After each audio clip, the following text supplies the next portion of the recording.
Hey everyone, welcome back to Retired Rookie Cigars. Hope you're doing well. This morning, get right into it. We're going to review West Tampa Tobacco Company, Ricky Rodriguez, newest cigar, the Circle of Life. And first thing, obviously, that's not the band you're going to see in the stores. It's got a beautiful band on it. This one here is a pre-release that we got several months ago from Ricky. But beautiful wrapper, kind of a marbling colors in the brown. A deep triple cap, sort of dummy proof, I guess. Uh, Nice looking cigar though. It's an undisclosed blend, so we know nothing about it. But it's 6x54 Toro. I'm gonna cut it, light it, get into it, and we'll see what happens. Okay, you can see we're just a few minutes in here. So far, really good smoke output, perfect draw. Um, Flavor note wise, a lot of woodsy, I guess maybe a oak type of flavor. And a flavor note I had trouble picking up that I hear people talk about, but I've got it with this cigar, is a dark sweetness, like a molasses brown sugar type of sweetness. I hear that and I'm like, what are you talking about? This one here so far from the get-go, I've picked it up without a problem. So I'm going to get into it a little further, and we'll talk about any changes in the flavor notes and the strength and body, and keep going. We'll see what happens.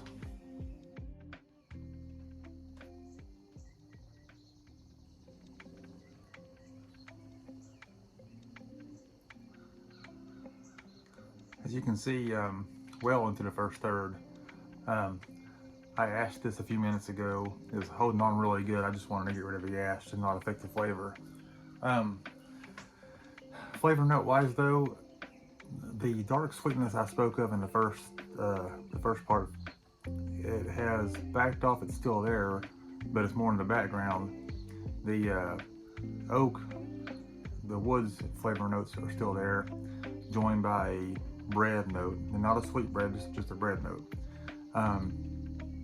Also, in the beginning of the first third, had a black pepper come into the mix, especially on the retro hail, and it came on pretty strong at the beginning, but it has backed off now almost to nothing. So far so good. The burn has been pretty good. The draw has been perfect. Smoke output's great. So we'll keep on smoking into the second, third, and we'll see what happens.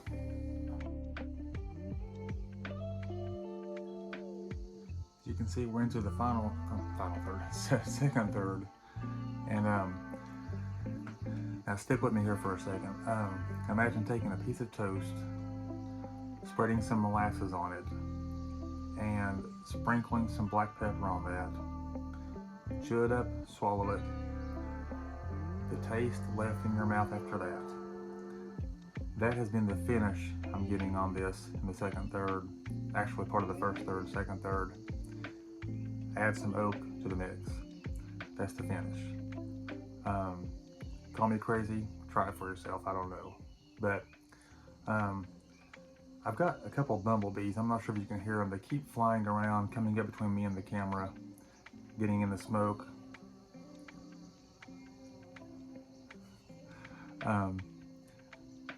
That confirms the sweetness in the smoke output, I guess.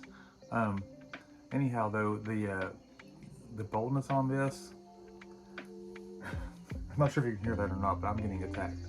The boldness on this is, the body on this is medium plus, easy to pick out flavors for me. Strength has ramped up. It could be at 7 o'clock in the morning before I've eaten breakfast, but strength is medium plus to me. Really good cigar, good burn, good draw. We're going to finish this off, check back in with some final thoughts and the score, and we'll see what happens. Coming to the finish here on this Circle of Life. One thing I forgot to mention earlier, this is it's West Tampa, but it's a collab with Ernest Perez Carrillo. Anyhow, the flavor notes on this, it's taken a little bit of a step back in the final third, only because the first two thirds were just such a good flavor note combination to me.